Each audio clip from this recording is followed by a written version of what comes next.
are you? Good. Happy Comic-Con. Happy Comic-Con. Happy Nerdy Gras. Yeah. Have you been to Comic-Con before? Oh, yeah. Oh, yeah. Not your first rodeo? No, I've been coming even before I got to do any of this. Yeah. Because I was a comic book collector. So Oh, really?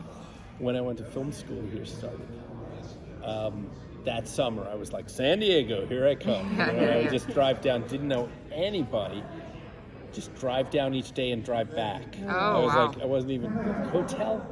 Sleep in the car. Yep, that's how it goes. Students. Just park in someone's parking lot for $15 or something, and tickets were like $30 a day or Wow. something. So, Sorry. What is it about Green Lantern that you love the most about that comic? I like that it is one of the few that's kind of a space opera. It's so wide and vast in scope, and the stories that you can tell are a little bit different in that way. That they're totally epic. It's like the Ring cycle, or things like that. And I don't know. I've just always dug that in space. You can literally make anything happen. It's like, what do you want? It's like some weird alien, a crazy world. So it really gives you this broad canvas. Green Lantern does. Shared by something like Legion of Superheroes or something. But Green Lantern's one of the great heroes too. So.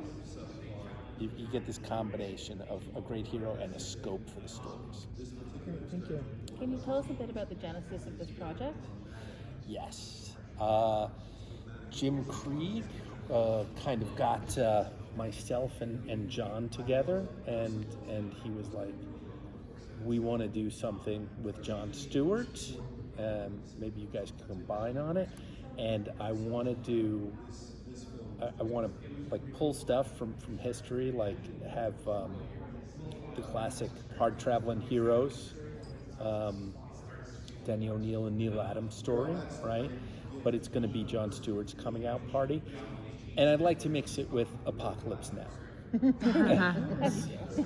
and we had to chew on that for quite a while, but then we just got together with Butch and we crafted this story, and I think they did a wonderful job on it. Were there any early conversations about why making this an animated, like Jon Stewart's debut in animated film versus a live action film in the DC universe? Well, I don't get to do the conversations on that like they should, and I will be in the audience as a fan, right? So we get jobs from Warner Home Video, and they do these direct-to-video DTVs, animated superhero long form, right? So we were happy that they were considering doing it, because sometimes they will do a character that they're kind of unsure about, and it's like, well, it's not that character, it's the Legion of Superheroes, you know, and some that they think might not work. And this one, they were like, okay, it's Green Lantern, and we're gonna have Jon Stewart out front. So we were very happy about that. But yeah, you guys got more pressure, I think Aldous, he could do it, right? Do both versions. Absolutely. Like, fantastic, right? I mean, voice acting, so good. What do you think makes Jon Stewart special as one of the Green Lanterns? I always thought that he's been kind of, well, okay, I mean, special. I was going to answer a different question. The great thing about him is that he has this different upbringing. Sometimes it seems like some of the superheroes, like Batman, it's like, it's definitely tough. Parents killed and stuff. He's like insanely rich, billionaire boy. It's like, I'm going to do something with my, I'm going to fight crime. I'm going to get the best trainers and stuff. It's like Jon Stewart has none of that, right? He's a person who worked his way up, and grew up under harsh conditions, and then he's in the military, and it's like more harsh conditions, and through it all, he kind of thrived, and he was created in this crucible, you know, and so I think it's a little bit different than, you know, Tony Stark, billionaire. It's like, you know what I'm going to do? Make this iron suit and fly around, right? I mean, it's all good. Thor, he's a god. You know? Yeah. I mean, Peter Parker, okay, normal kid. Jon Stewart is like, I grew up in poverty, right? In a dangerous neighborhood. It's like that. Even that's different than Peter Parker's like, I might get beat up by a bully today in my perfectly safe neighborhood. That's tough. Right?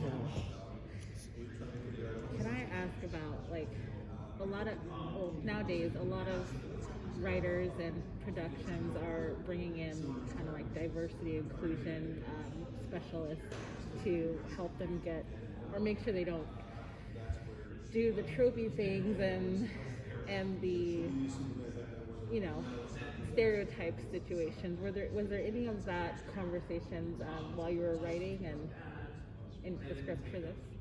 Well, yeah, you know, I mean, I guess I got pulled onto the project because John Semper, while he's done a lot of stuff, he hasn't done any of these direct-to-videos, and Warner Brothers very much likes for you have done one before they want to hire you to do one, so it's hard, right?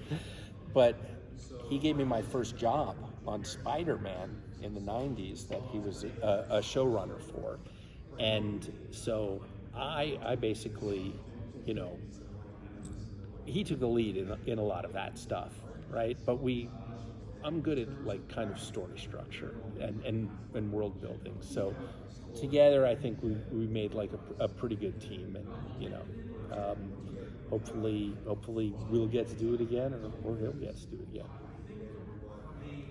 Working in animation, what are some of the fun things you're able to put into the script that wouldn't be possible with live action?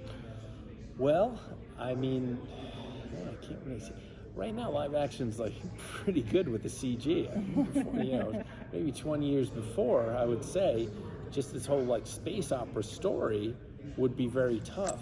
The thing that they animated here, it kind of outstrips up until Star Wars, right? I mean, Star Wars kind of raised its bar, but before that, the live action was worse than the animated stories.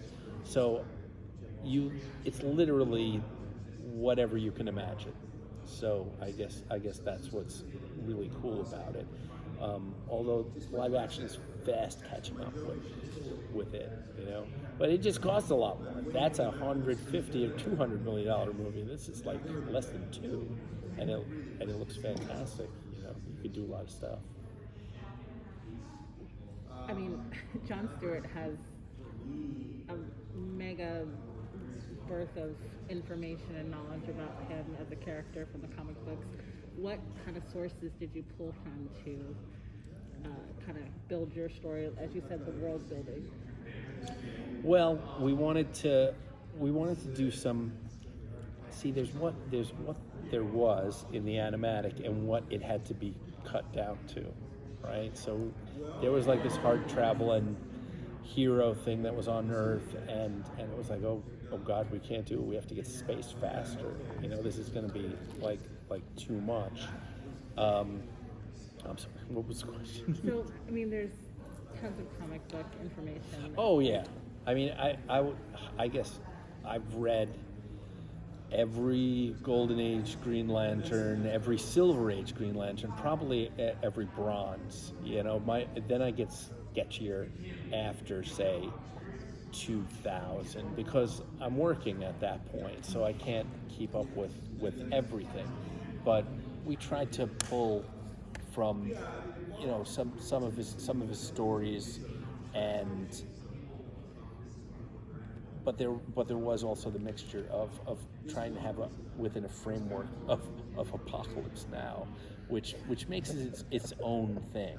So hopefully, if this one does well, then we can get into some of Jon Stewart's specific adaptations, you know, or Warner Brothers can. Okay. Yeah. What were some of the particular challenges of making the stories fit together with the Apocalypse Now sort of angle? You know, I think that went pretty well. I mean, and we do have this kind of minimization of time. So you have to really get stuff moving, get it cooking pretty darn fast, or else it's going to be kind of a snoozer, right? But you're trying to work on multiple levels. I mean, there is the point of him getting a ring, which I haven't really seen what happens when a space ring comes down and starts talking to you, right? I mean, in the movies, it's been kind of glossed over. It's like, oh, this is pretty cool. Let me start using it, right? And like, we wanted to go through that. John has PTSD, which is kind of a universal soldier problem, right? We wanted to put that in. Then we're putting in relationship that's not always smooth between Green Arrow and John, and then they have to go up, like in Apocalypse Now. When you see Martin Sheen in the first scene, you're like, he's screwed up. He is going to have to go back in the jungle to fix what is broken. So we try to show John as like something is broken, and he's going to have to get back out on the battlefield and push his way through this. So it's not back into the jungle or back in the desert in this case. It's going to go on a space battlefield and gain clarity that way. You know, so we're trying to work everything on multiple levels.